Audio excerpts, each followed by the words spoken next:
Hey YouTube, Windmazer here. Today coming to you with another Transformers review. Today I'm going to be looking at a figure I've passed up on and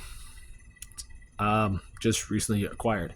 At first I didn't want him, and then a friend of mine sent him my way and said, check him out, I guarantee you'll like it, because he had a second one on hand. So I was like, okay, cool. So I'm going to be taking a look at Transformers Revenge of the Fallen Studio Series Soundwave. In a way, I actually do like his robot mode. His alt mode's a little bit to be desired, but his transformation's fun. And I got a little extra goodie that he came with. So, accessory wise, he only comes with this clear blue stand, which does rotate at the base, and there is a hinge pivot here. So it angles at that, and then angles at that. You can plug it in his butt, but he kind of like sits at a weird angle.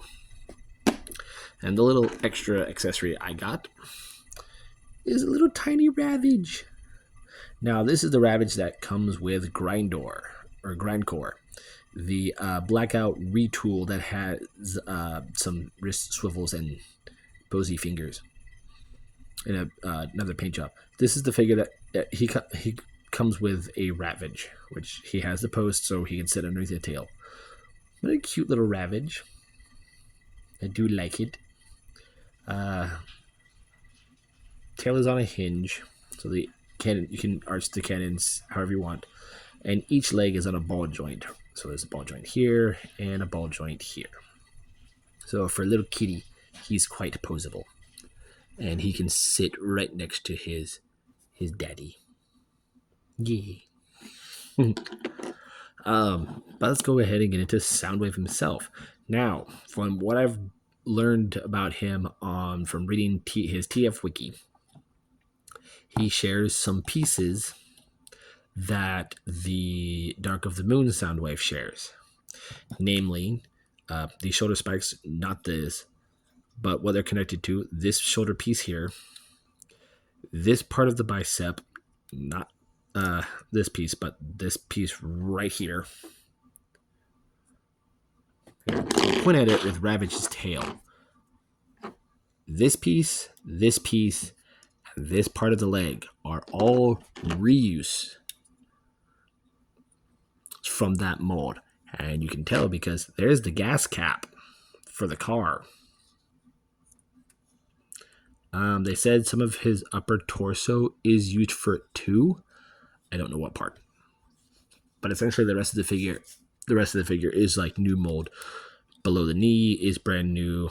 Below the joint, this whole lower forearm with the hand and the panel here is new.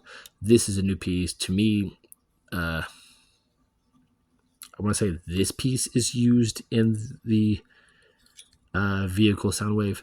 The whole chest piece is new. The head is a new piece, and it's a very elongated head. But yeah, it's a very cool figure. Get a close-up at him. Nice red. He has eyes, but he has a red visor painted all the way across. But he has eyes, essentially. Got that nice silver energon blue there, front and center. And all these little pellets and dots here, you're about to see a cat.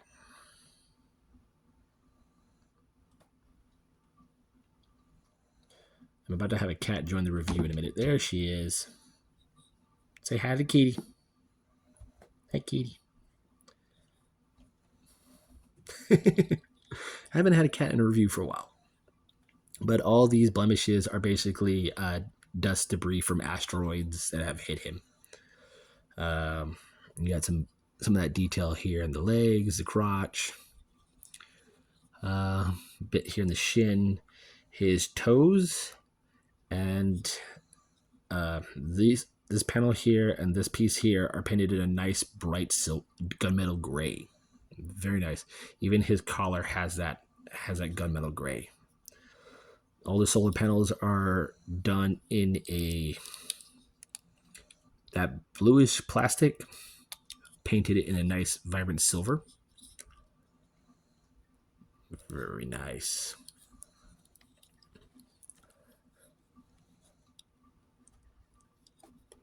All around, it's a good figure.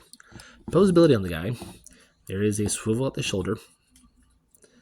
There's a hinge for in and out.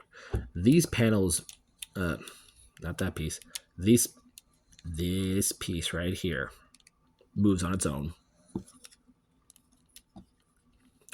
These can move on a ball joint and a hinge. His head is on a hinge as well as a ball joint.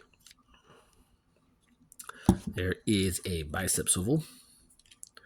Over 90-degree bend at the elbow. Nothing at the wrist due to how it transforms.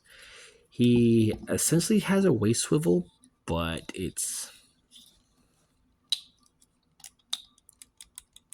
kind of limited due to how everything transforms. But it's there. The legs can kick forward that far, back that far. Because of the car cable here, they can only kick out that far. There is a thigh swivel. Bend at the knee. Over 90 degrees. A bit. And there is an ankle tilt. So he can get some good poses on him. I do wish he did come with a gun. According to his TF wiki, there is a place on him for if you have the laser beak from that mold. There is a place on him arm-wise for him laser beak to stand on. Size by size comparison. Here he is next to Revent Dark of the Moon Megatron. Here he is next to Age of Extinction Grimlock.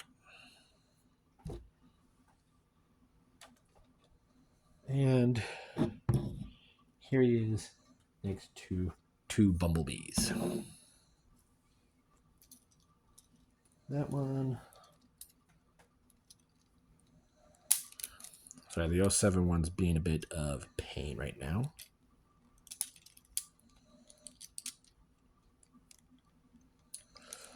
Yeah, one of his door panels just came off and does not want to go back on. So here he is next to the 07 Bumblebee. And here he is next to my mainline Rise of the Beast Optimus Prime. Now, I would say my Studio Series Optimus Prime of Bumblebee movie would be a good size comparison to this, but this is also good. So, with Ravage here, there's really no place to store him. I mean, you can have Ravage kind of like sit on his shoulder. You can do that. But I do like the added accessory. It's adorable. So to get him transformed, it is fairly easy. But what I've noticed with the instructions that I had to look online and his TF wiki, he has this giant gap behind in his back. This giant hole. Head's on a swivel, on a hinge, and a ball joint. So we'll get into that a bit. So go ahead and fold these panels out, and the fist will fold up. Do it ever very so gently because this is a flimsy plastic. Rotate them at the bicep, and fold these panels down. Once you've done that, we're going to go ahead and disconnect the waist and torso. Fold this piece down, bring it up, and swing it around. This is your waist joint right there. So once you've got that done, can bring this forward, bring these down. So what I have to do when I'm doing that is bend the arms at the elbow. So when you bring these down, you want to clip them there. And before you do that, though, I always forget to do this. Bend these at the hinge, rotate them at the ball joint.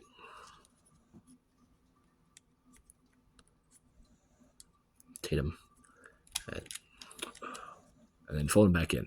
They're on a ball joint, but they'll go back into place. All right, now we can bring these down.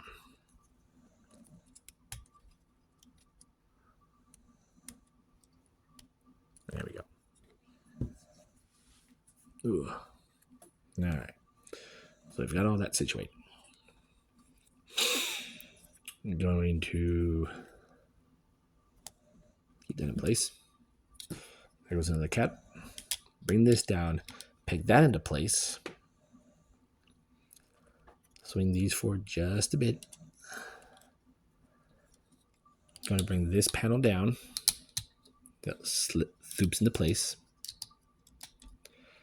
And you're going to rotate the legs back. And there's a clip here and a slot here. And you're going to let that in there. Do the same over here. There we go. Make sure that stays there. Bring this down. And angle these arms however you want. Just don't move that piece. Just rotate them at the bicep. And maneuver them however you want.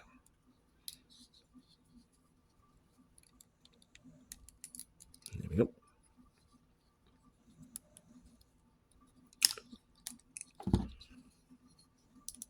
There we go.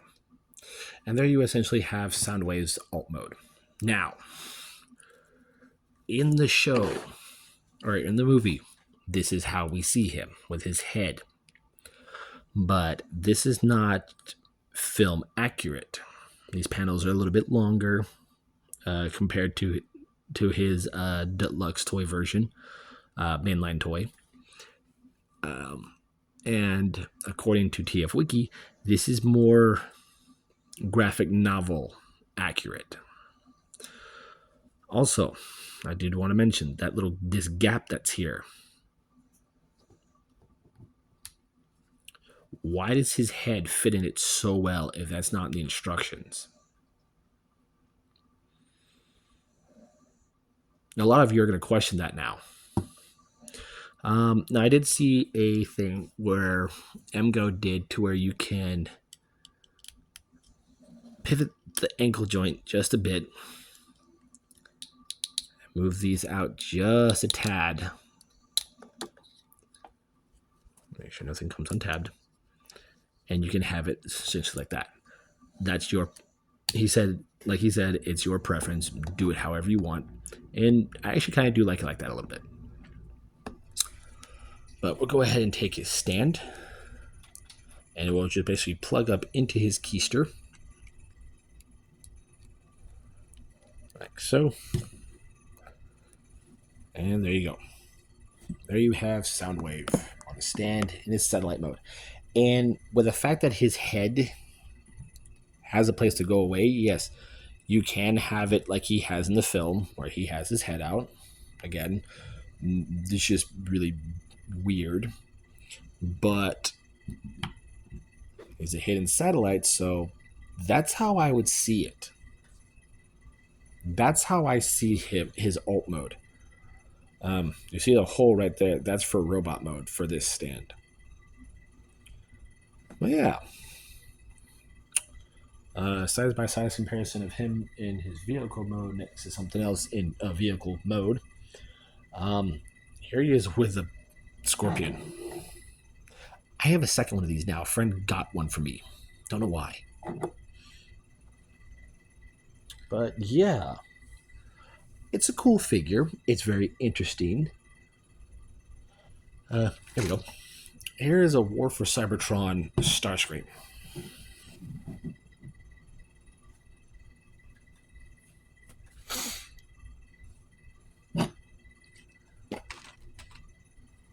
And it's an interesting figure. There's a lot of things about it I like. There's a lot of things about it I don't like.